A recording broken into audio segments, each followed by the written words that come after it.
abayize kuyita maama n'omuyita maama n'omuyita taata.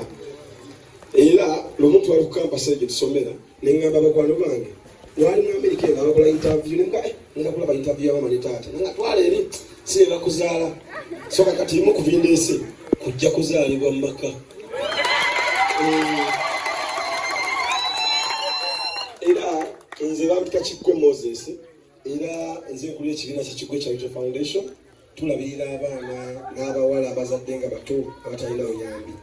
Era kati nalowozesa ne ngamba engeri gye mbagoberera ennyo ate nga mbaagala nnyo ngenda kubawa kirabo ki nga sikiraba ningamba naye engeri gye mmanyi nina Katonda yabba ekitole ky'okuba ebifaananyi n'enkikola era kyekirabo kino nsaba nkisaba okulule nkibakwase.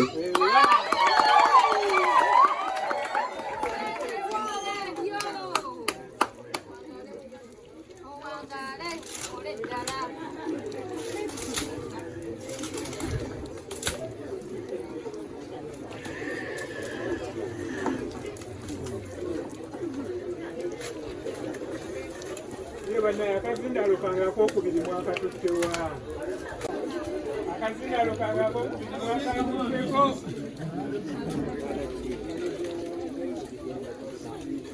Wa.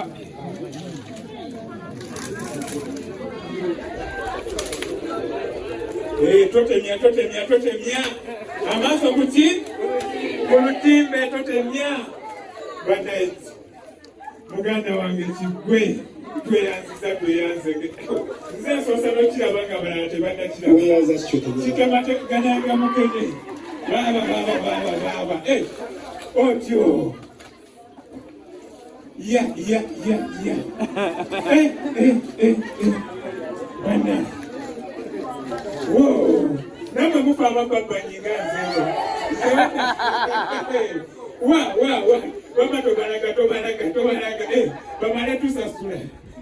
Aha, musire. Ale musasule ekikyusa. Ai, musasule.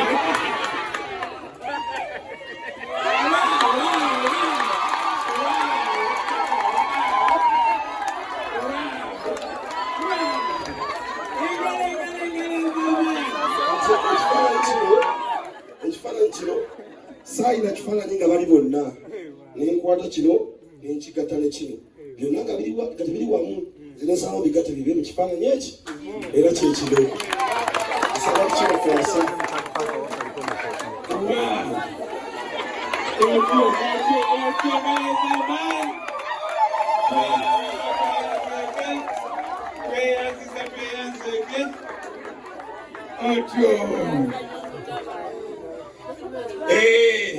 Abantu balina ebitone naye tunuulira ekitone ekyo bannange.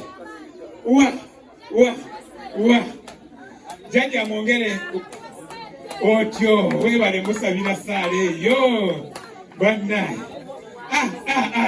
Abeeno namwe mulabye otyo Ssaabakabona abalaze otyo mumulabye ng'ali ne Ssenga Kuladdamu omwatya bw'ati n'ebisaso nga bamusitudde otyo mubalabye.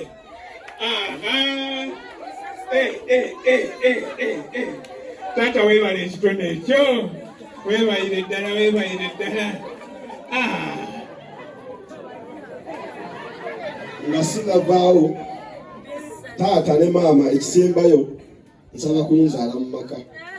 Nkiddamu nsaba kunzaala mu maka. Amiina. Otyo. Asabye eki? Olowooza Ssenga Kuladdamu asobola okugaana. Banna era gwe nze nsuubira wafuuse dda mwana mu maka muno. Kale akyalina